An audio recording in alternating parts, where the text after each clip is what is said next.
Tower. Jen has ordered a decadent seafood tower, king crab legs, lobster tails, and a waterfall of caviar. Pricey? You bet. But Jen worked with Empower on her savings and investment strategy and planned for splurges like these. She got good at money, so she can be a little bad. Ooh, champagne. Empower. Invest well, live a little. Start today at empower.com. Past performance is not indicative of future returns. Investing involves risk. You may lose money. Advisory services are provided for a fee by Empower Advisory Group, LLC, EAG, a registered investment advisor with the Securities and Exchange Commission. OMG, those shrimps are really jumbo. Breathe deep. Imagine your legs more limber in Duluth Trading Double Flex Denim. Envision euphorically squatting for that can of suds, bending for your toolbox in a state of bliss, plunging for your laser level on a whole new level.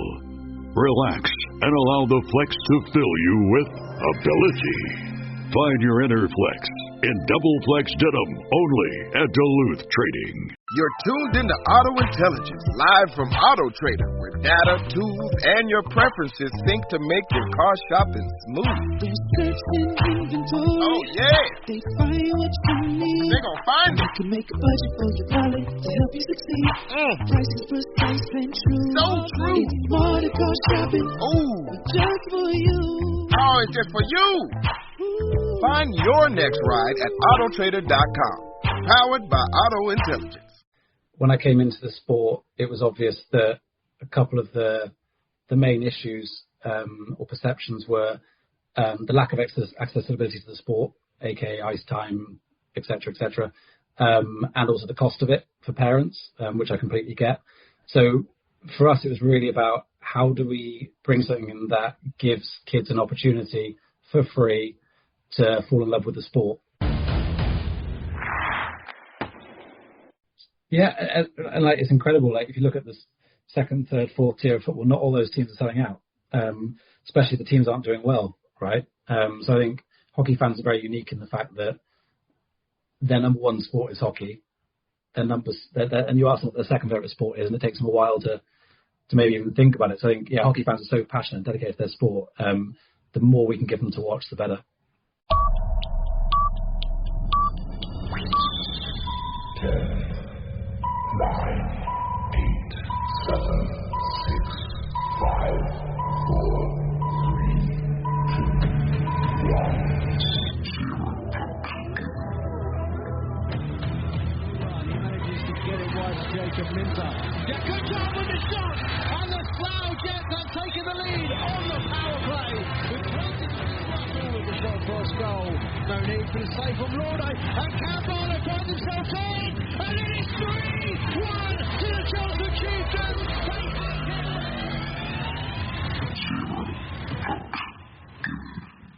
Hello and welcome to Zero Pucks Given, the UK's #1 ice hockey podcast. We also were awarded the Bronze Award in the 2025 Sport Podcast Awards. We are back with ZPG 4.0 coming into the 25-26 season, and we are kicking off with an absolute cracker of a guest. Absolutely delighted to welcome CEO of Ice Hockey UK, Henry Staelens. How you doing, sir? Yeah, very good. Thanks for having me, Ben. Thank you so much for coming on. I know you've obviously done a few appearances on Hockey Podcasts, particularly with our friends over at 4,000 and Counting with Nikki, so we'll endeavour to not go over things that you've already gone over.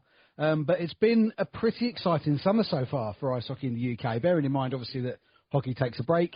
You guys at board level don't seem to get one. No, and I was saying to you before we came on, I think it's a misconception in a lot of sports that in the off-season it's a 9-month-a-year job, but actually the off-season is typically busier than the actual season, and you don't get the enjoyment of watching live sport and watching the teams compete. So, yeah, we've had a lot to get through this summer. We wanted to announce it sooner. We wanted to announce it in April, May. But things don't always go that way. But yeah, I'm pleased that we've got a couple of big announcements out there. Well, we'll start, if we can, with the link up with the NHL for the street hockey to be carrying on in British schools. 6 cities have been announced as going to trial it to start with. How did that come about? Did the NHL contact us, or did we go to the NHL? I can't remember exactly how it started, but it was something that I've been thinking about for a while, not necessarily with the NHL, but when I came into the sport, it was obvious that a couple of the main issues or perceptions were the lack of accessibility to the sport, aka ice time, etc., and also the cost of it for parents, which I completely get. So for us, it was really about how do we bring something in that gives kids an opportunity for free to fall in love with the sport. We don't need them to be skating brilliantly, etc., to try the sport. We need them to get a stick in their hands, be around the people, and then hopefully if they fall in love with it, they'll want to learn to skate and join a club and broaden that player base for us. And I think it gets us also into underrepresented communities. It helps with certain socioeconomic backgrounds as well. But yeah, it's just a free and fun way for kids to try the sport, and then it's on us to make sure they enjoy the rest of their time with us for hopefully the next 40 odd years. So with regards to how that will be taking place, will there be existing ice hockey coaches involved in delivering that?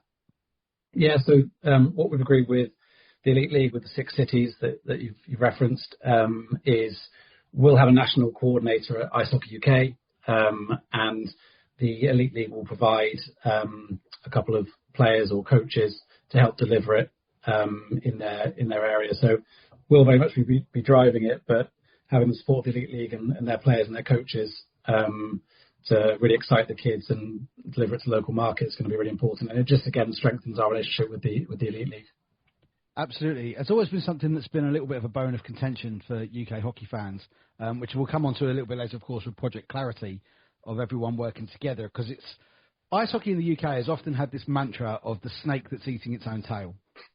And since you've been in charge at the top of Ice Hockey UK, there seems to be a lot of changes that have taken place, and a lot of stuff that you brought, like your vision that you brought in when you came, that have come to fruition quite quickly.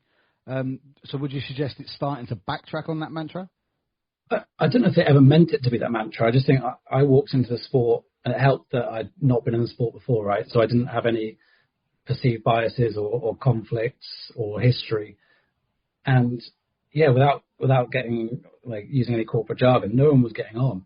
And I couldn't understand it, because I was like, you've got 3 governing bodies, you've got a pro league, a semi-pro league, you've got rec, other sort of semi-pro leagues, you've got rec leagues, and everyone was sort of doing their own thing in silo, which is never going to work for elevating the sport, growing the participation, or producing GB talent.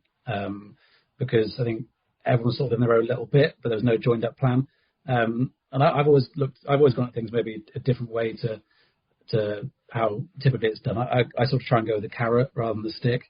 I think it's like you don't need to ask people to compromise or take things away from people to benefit someone else. I think there's so many win-wins across the sport, which is what we're aiming for and what we're starting to see now. So our conversations with the Elite League, with obviously England, Scotland, NIHL, etc. I think all of those conversations are based around what can we do for them as the national governing body, and in return, what can they do for us that will also benefit them. So the Elite League is a really good example of that.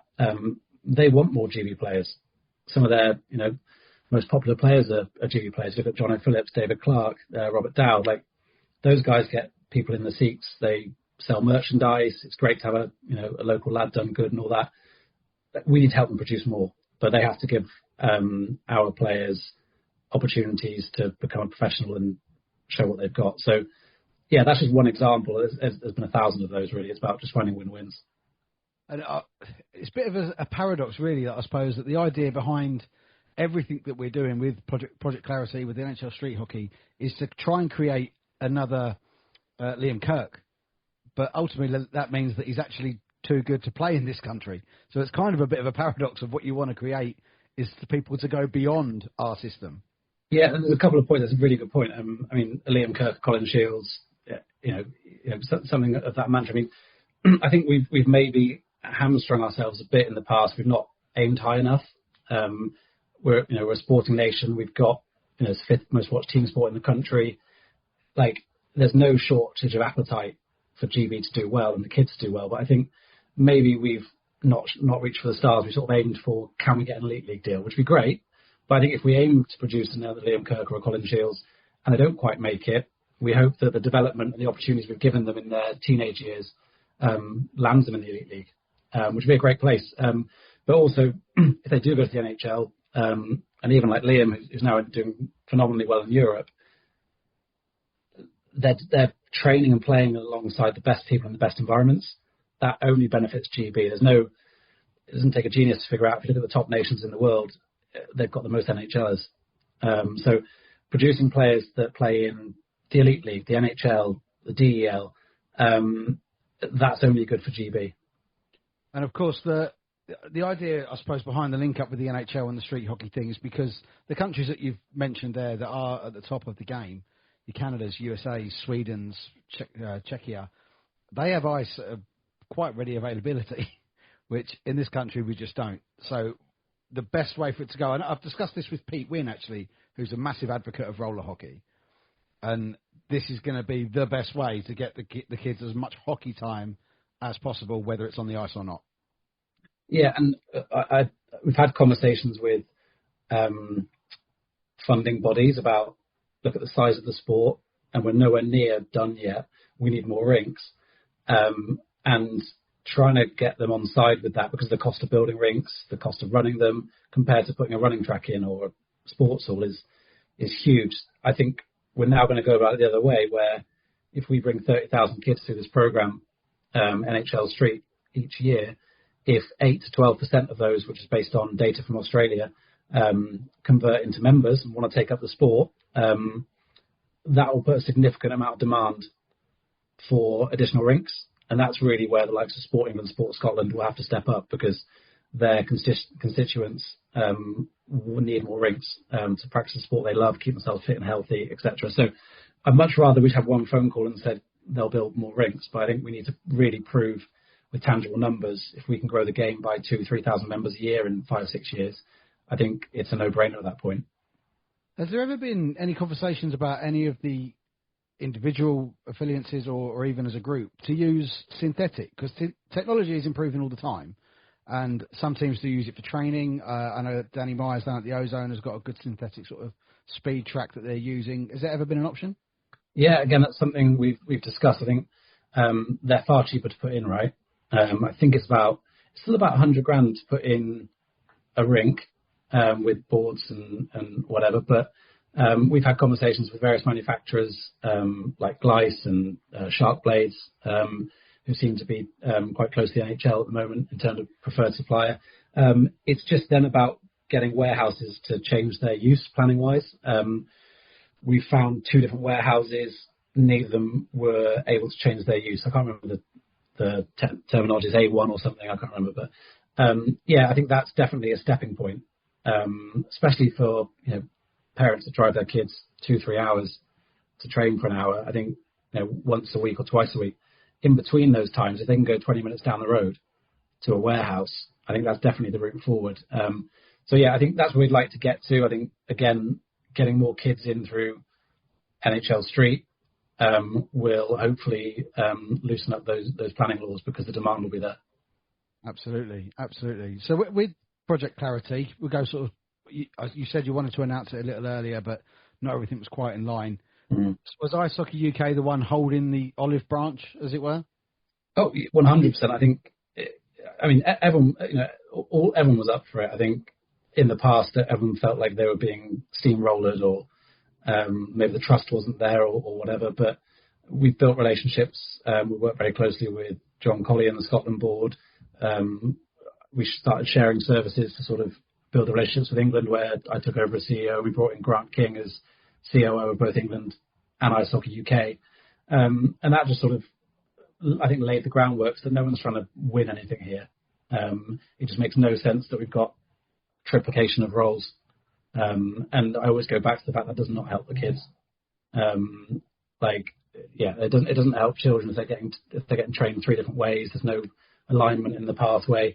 So yeah, it was very much a combined desire to do it. I just think the trust had to be rebuilt in the fact that Ice Hockey UK are now hopefully leading by example, and that we've got our governance in order. We're investable from the UK government, and we can help those bodies get funding for their talent and their athletes and their participation routes if they merge with us. And I think we'll probably change the name. I don't know. I haven't decided. Well, we haven't decided yet, but I think that might be something that helps.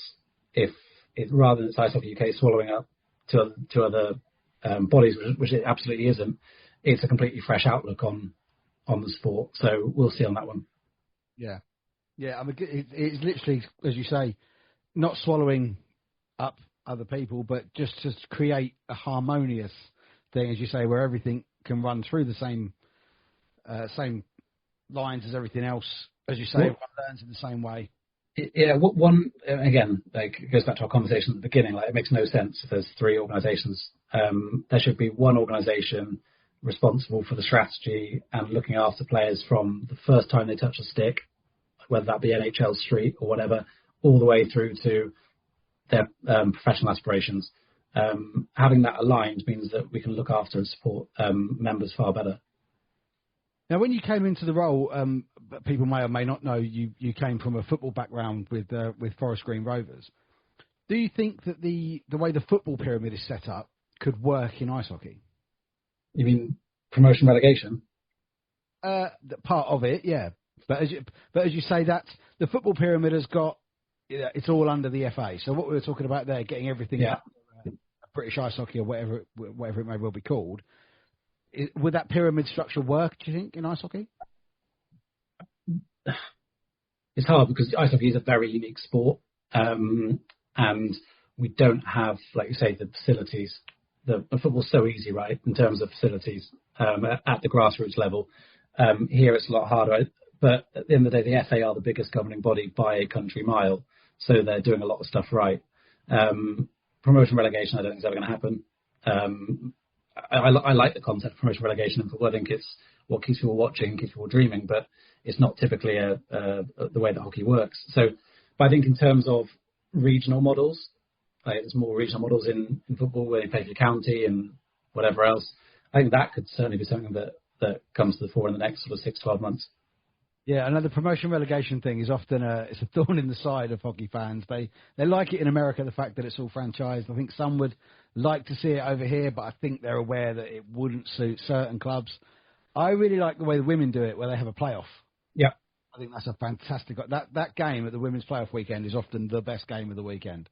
Agreed. I think the difference here versus football, again, is if you get promoted from the Championship, you've typically got a stadium that's big enough for the Premier League.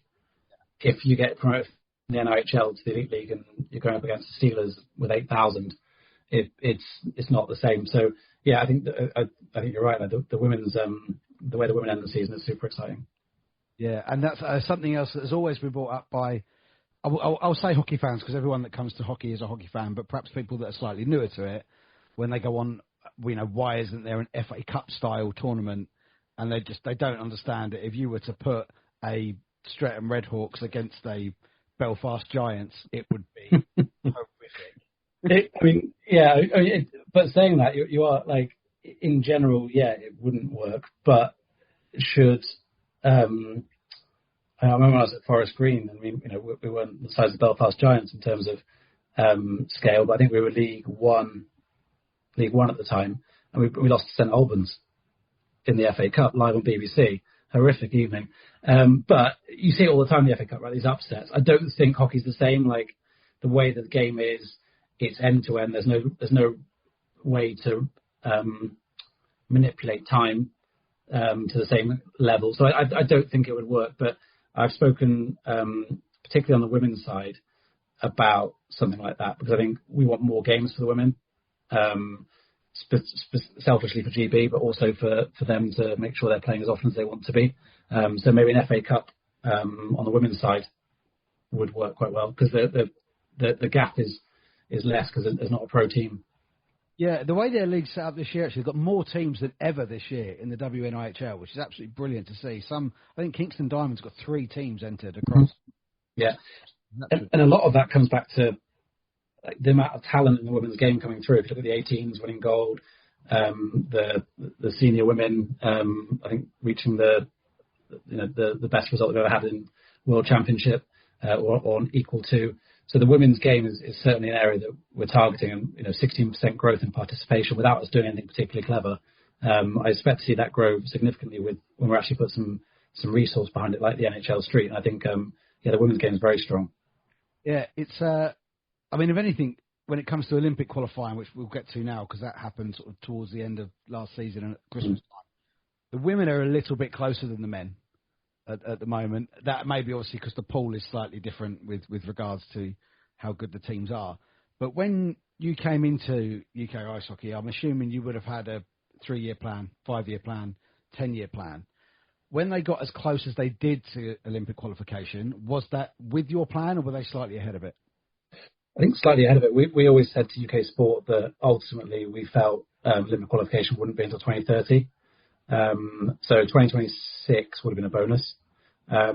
Another issue behind the scenes is, we weren't prepared financially for Olympic qualification. There hadn't been enough reserves built up. We invested as we would even if we had the reserves. So it was financially very expensive, obviously, to get the men through to the second round and also the final round, and the women that close without any payoff. But no, it's valuable experience, and it would have been 4 years ahead. So I think it showed us what's possible when we are able to invest even more between 26 and 2030. And as part of, as you say, moving forward with the women's game, I think one of the, I won't even call it a criticism, but an issue that I suppose that a lot of the women have, particularly playing at the elite level, is the non-check-in element of the game in this country, which when they go and play internationally, of course, isn't it's full check-in. So is there a way that we can perhaps bring that in at the elite level? It's something we need to look at, and we've discussed. Our first thought will always be player safety, and being maybe perhaps overly cautious on that. But yeah, it's certainly not off the table, because like you say, it's not helpful on the international stage. So I think, it's something that discussion's ongoing, and it might be something that changes in the future, but player safety always has to be paramount until we've got the right risk controls in place. I'd imagine that it would actually probably be a double-edged sword, that if you were to introduce that, you'd probably have to look at introducing a Chelmsford rule where the girls would have to be at least 16 rather than 14 to go up and play at that level. Exactly right. And at the moment, there's so much development in the women's game, probably because a lot of them are playing up an age group or two. That can't really happen with the boys. I think it would. Yeah, we'd have to look at. I mean, that wouldn't be the reason we didn't do it, but it's a really good point. I mean, with some of those GB girls as well, they're also playing with the men in the NHL 1 South, NHL 2 South. I think NHL 1, 2 North have just taken Jazz Little at Kingston Sharks from the Kingston Diamonds, or should be playing with both. So I'm going to sort of jump this on you a little bit because I know it came out a long while ago, so you probably won't remember it verbatim. Will that change with the gender policy from IHUK that these girls will no longer be able to play with the men? Because there was some of it was a little bit ambiguous. Yeah, there's no expectation that will. I think if you are signing up to play mixed or how you want to term it, then you're accepting the risks, etc. that will typically come with that. So no, I don't see that necessarily changing. As I say, because when that policy came out, there was, I'll probably say an equal amount backlash and positive response as well. Because as you're saying, with player safety being at the absolute paramount, the girls that decided to play with the men, as you say, have accepted that risk of playing with biological men, whereas the women who are just playing in the women's league possibly haven't. And as I said before we hit recording, as two white men of a certain age, we're probably not best placed to discuss this, but it's something that certainly caused a bit of controversy. Yeah, and we knew it would. It's a super important subject that is not easy at all. There was lots of work done. I mean, probably 12, 18 months worth of work done on understanding the topic, working with other countries, other sports, to land where we did. But yeah, I'll only keep going back to and it's like safety of athletes and players is paramount. The negativity, if something were to go wrong, if we didn't have a policy in place, would be horrific, and rightfully so. If something happens and we hadn't legislated for it, so it was a really hard decision, but I think it's something that the governing body has to stand up and take. But it's not, it's open to discussion and iteration, and we're looking at creating working groups on this as we move forward. But yeah, it wasn't taken lightly. No, and as you said, with discussing it with other sports, we saw in the lead up to ice hockey announcing this that football, cricket also took the same stance. I think swimming has as well. Yeah, and not proper hockey as well. Field hockey, right? And like that's a non-contact sport. Yeah. So I appreciate obviously the women's game is not meant to be contact, but there is an element of contact, of course. So I think, we have to protect our players, and we have to take a stand on that. But like I say, we are very open to those working groups that we're looking at. We want everyone to enjoy the game, we want people to stay in the game, we want the game to grow, but we also want people to feel very safe doing it. Absolutely, very well said. A little touch on Not Real Hockey. They announced last year that they had quite a lucrative TV deal with Channel 4 to show international and some domestic games as well. One of the biggest, I think, beefs with, especially with Elite League fans, is that there's no central streaming system. A lot of clubs further down take it upon themselves to whether to do it or not. I know every club in the National League does. For me, it's a no-brainer because it's the best way to grow the sport. Is there something in the future of perhaps this new British Ice Hockey compliant sort of grouping that could see that happen? Whether it happens with Elite League, I couldn't say. Obviously, they had a deal a while back. I think it was Sky Sports. But for GB games, I have no doubt we can get a broadcast deal for GB games if we remain in the top pool consistently. So, yeah, I mean, the Elite League, I won't speak for them, but there's reasons as to why they don't have a deal. I know that. It's web streaming is very popular. Would fans benefit from a really well-produced nationwide streaming or TV deal? I think so, but particularly for the GB games. But we've got to show broadcasters that we are one of those top countries and that we're constantly playing against top countries. Yeah, as you say, the figures for streaming in this country, I think, are phenomenal.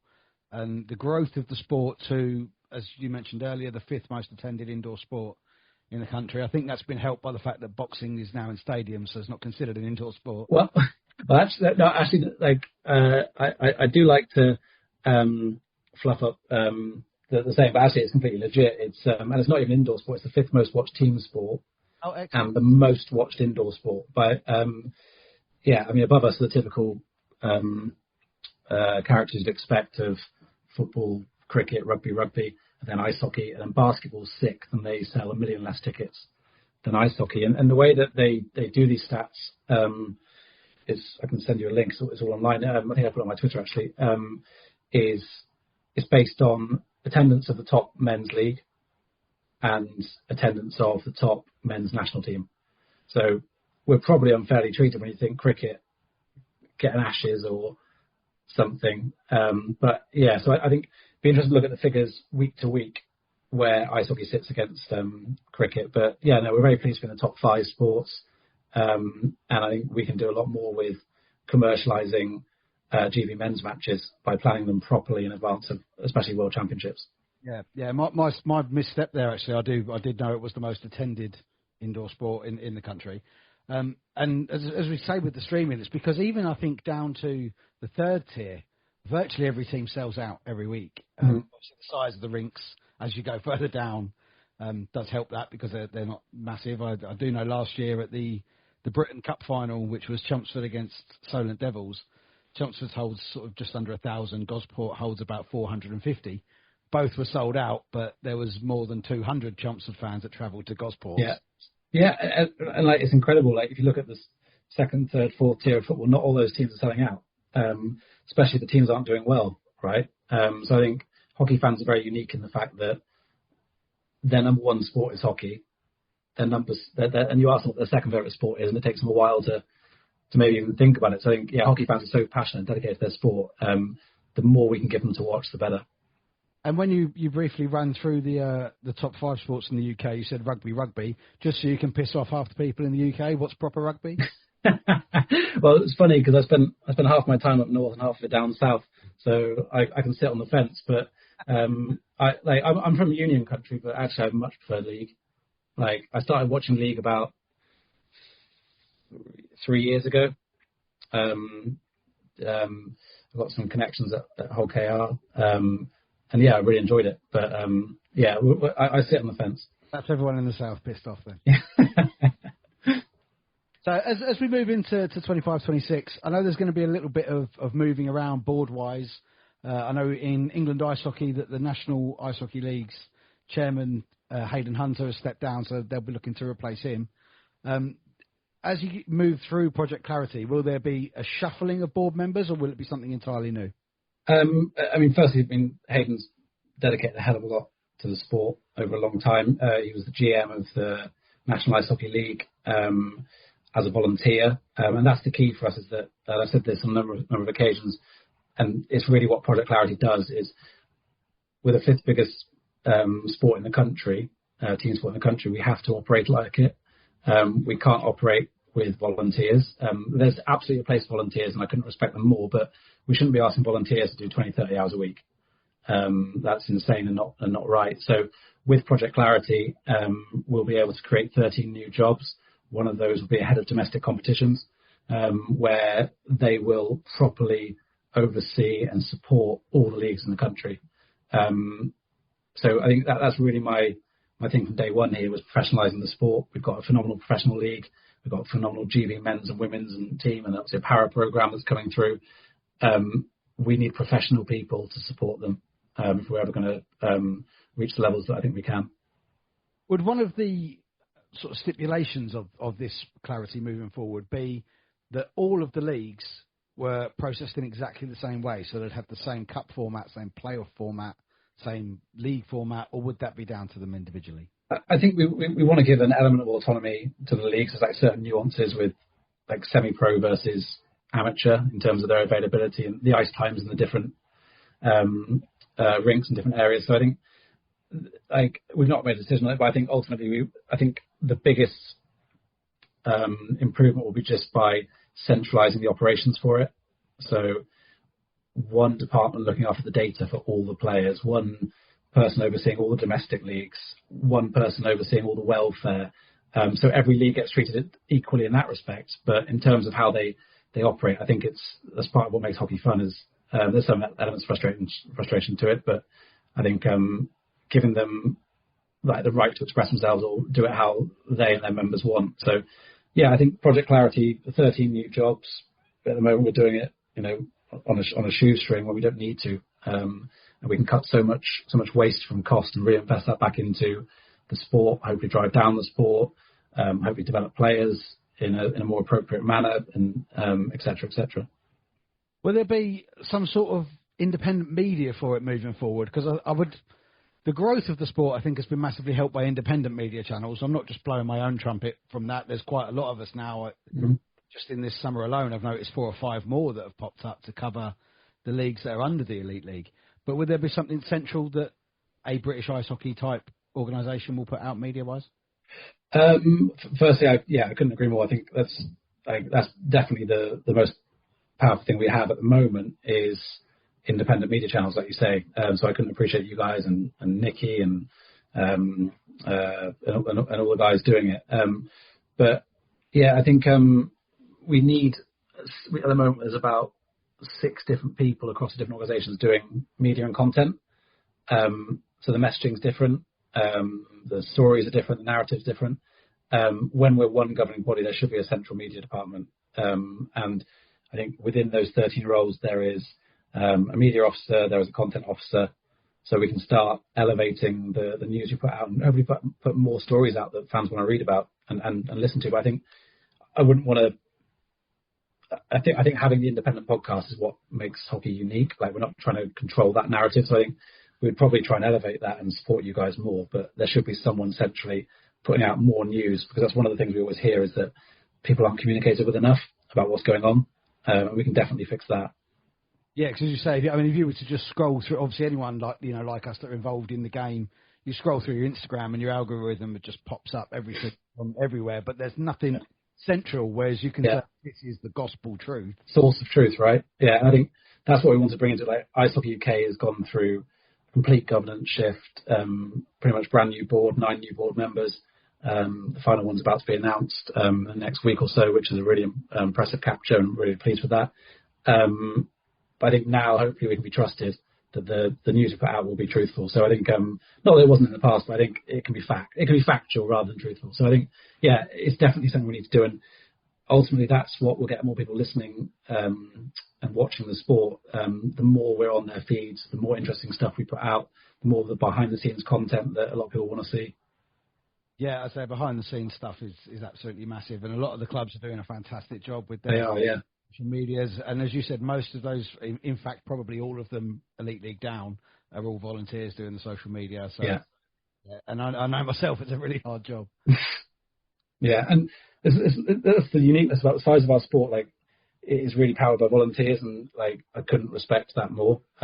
We just want to allow the volunteers to work on the bits they want to work on. Like, if you're there to do social media, you shouldn't have to do 30 hours a week or 20 hours a week or whatever. Like, we want volunteers to stick with the sport and not feel that they're not appreciated. And I think the best way to do that is by paying people, by the way, which is why we're going to create those 13 jobs. But for those voluntary roles underneath, I think we should really be putting something in place around, okay, you're giving something to the sport. What can we give back to you if not money? I think that should be maybe personal development or courses or all this stuff we can access as a governing body, so that whilst they're with us, they can develop and then they can hopefully use that in their onward career. Excellent stuff. Excellent. Well, Henry, we've touched on everything I wanted to touch on. I'm really, really appreciative of you giving me some of your time. I know you're not with your family this evening. You're in a lovely little hotel in Rotherham. Yeah. Let's say about that. We don't want people knocking your door down. Yeah. Or putting anything on your bar bill. I wish you all the best moving forward with Project Clarity and, of course, with the NHL Street Hockey setup that's going to be launched across 6 cities across this season, then looking to expand in 26-27, assuming it goes well, which I'm sure it will. Yeah, thank you so much, Dan.